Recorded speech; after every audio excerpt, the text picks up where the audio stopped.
13. O álcool e o lar.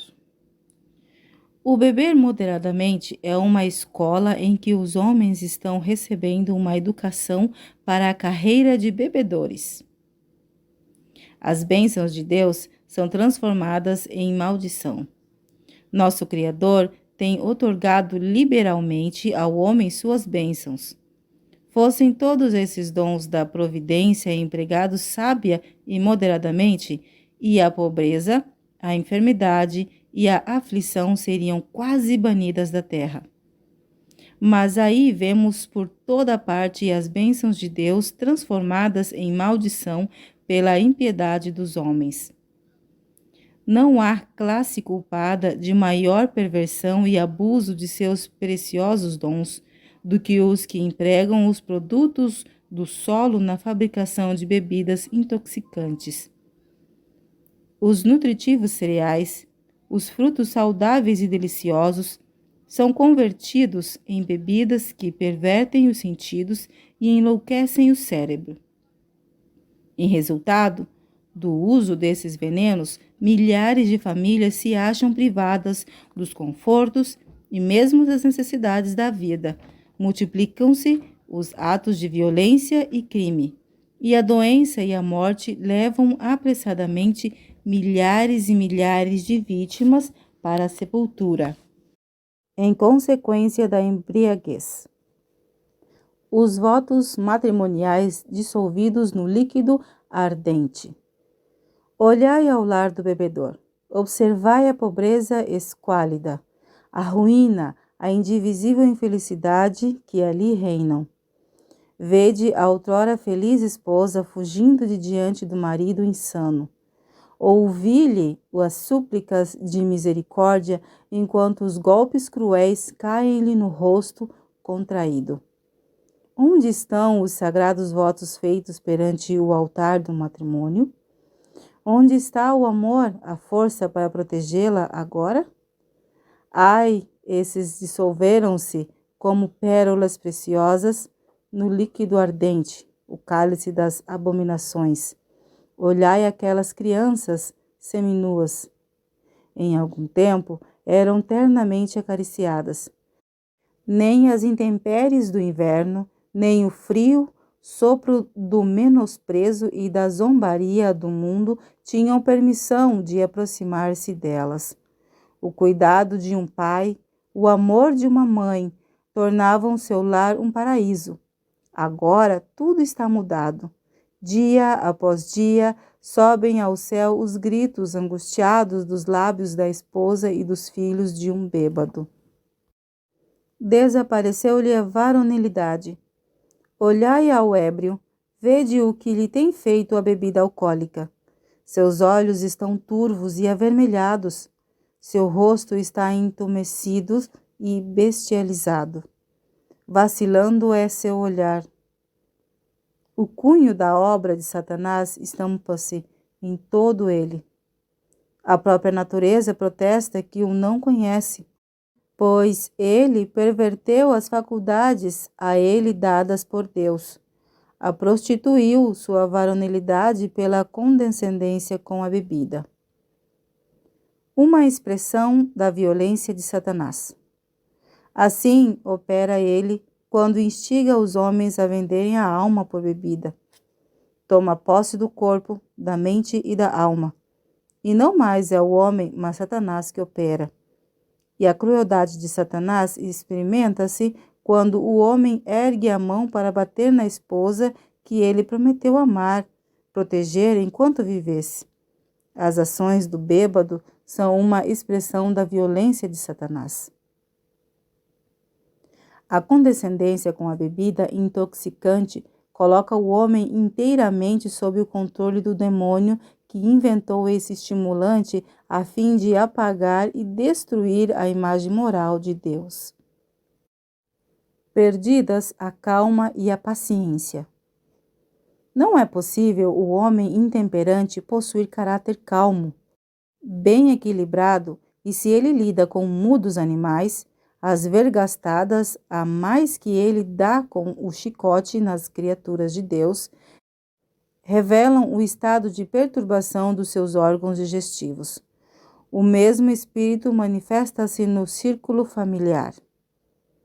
As estúpidas e embrutecidas ruínas da humanidade, pessoas por quem Cristo morreu e sobre as quais choram os anjos, encontram-se por toda parte.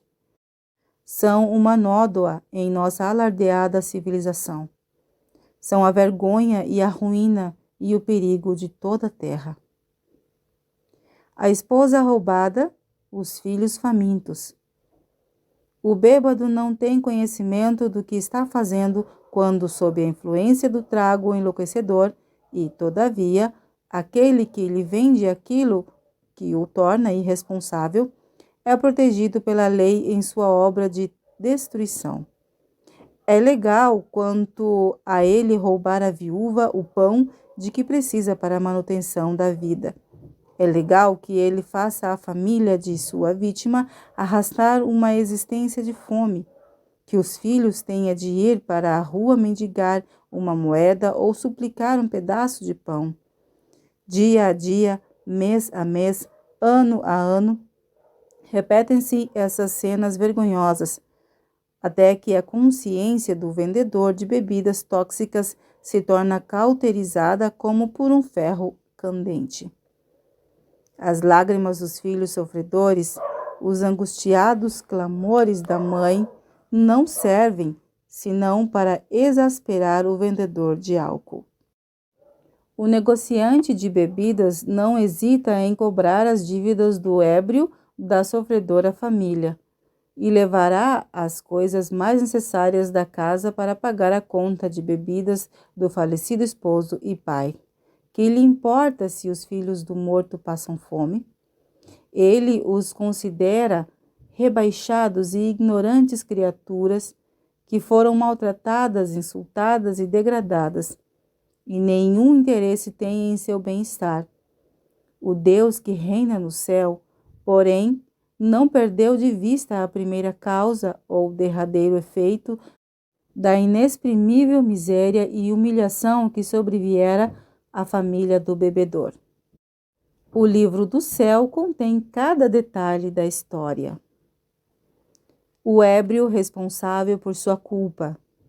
Não pense o homem que condescende com a bebida que poderá desculpar sua contaminação lançando a reprovação ao comerciante de bebidas, pois ele terá de responder por seu pecado e pela degradação de sua mulher e de seus filhos. Aqueles que abandonam ao Senhor serão consumidos. Na sombra da bebida alcoólica. Dia a dia, mês a mês, ano a ano, prossegue a obra.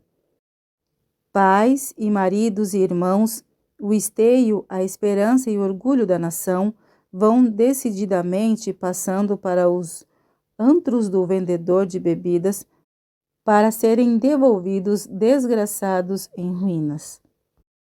Mais terrível ainda, a praga está ferindo o próprio coração do lar. Mais e mais estão as mulheres formando o hábito da bebida. Em muitas casas estão crianças, mesmo na inocência e desamparo de seus primeiros dias, em perigo diário, devido à negligência, ao maltrato, à vileza de mães embriagadas.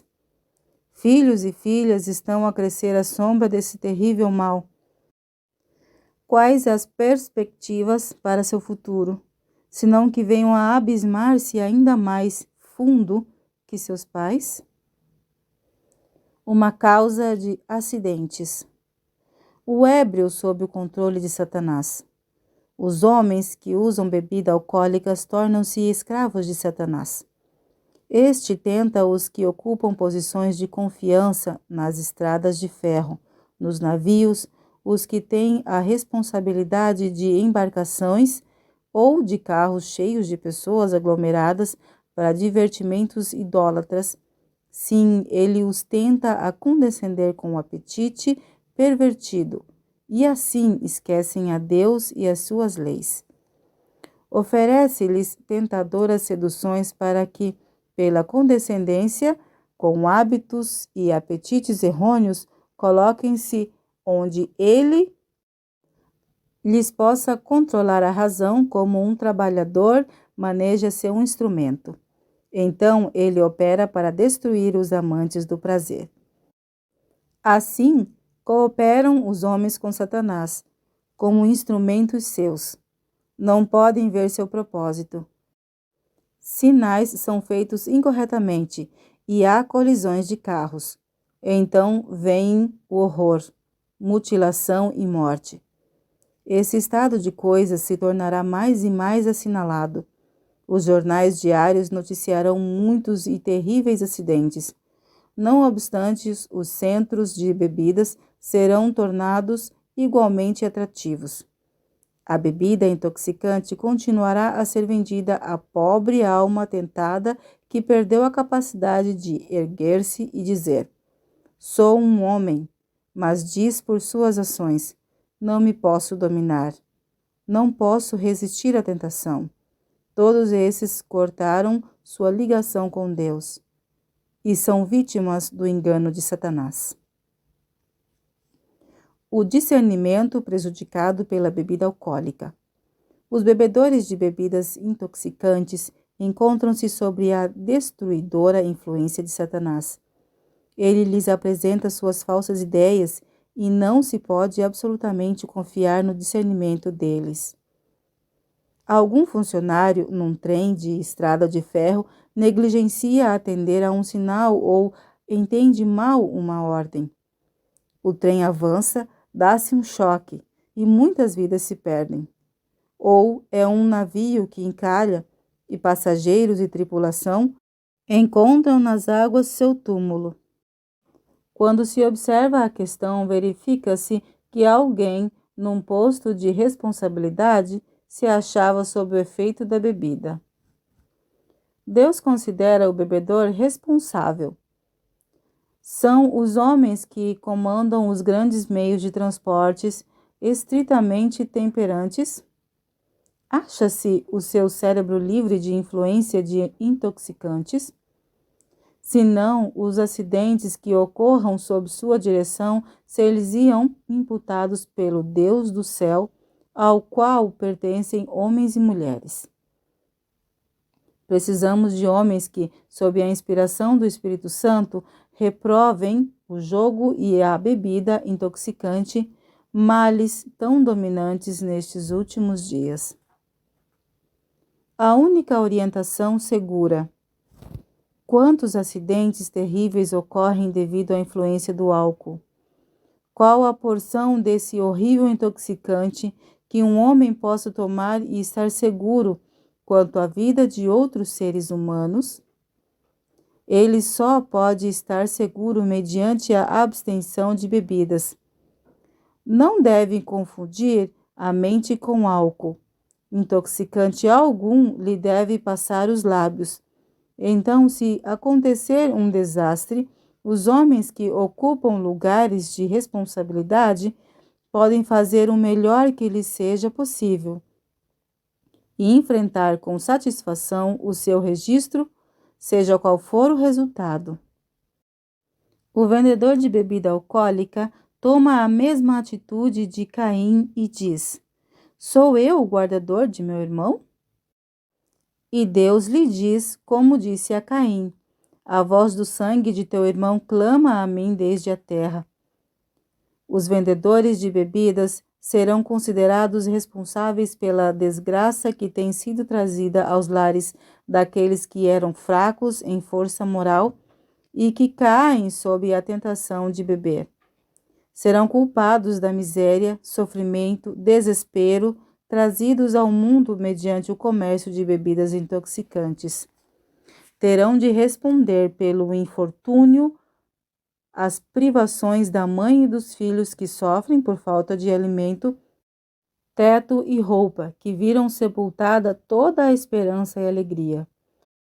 Aquele que cuida da vizinha e a vê cair no chão, que veste a erva do campo, que hoje existe e amanhã é lançada no fogo, não passará por alto aqueles que foram formados à sua imagem, comprados com seu próprio sangue, nem deixa de dar atenção ao clamor de seus sofrimentos. Deus se importa com toda essa impiedade que perpetua a miséria e o crime. Ele lança tudo isso à conta daqueles cuja influência ajuda a abrir a porta à tentação para a alma. A sentença de Deus sobre o vendedor de bebidas tóxicas. Ele não sabe, nem se importa se o Senhor tem um ajuste de contas com ele. E quando sua vítima estiver morta, seu coração de pedra ficará impassível. Ele não deu ouvidos à instrução. A nenhuma viúva nem órfão afligireis. Se de alguma maneira os afligirdes, e eles clamarem a mim, eu certamente ouvirei o seu clamor, e a minha ira se acenderá, e vos matarei à espada, e vossas mulheres ficarão viúvas, e vossos filhos órfãos.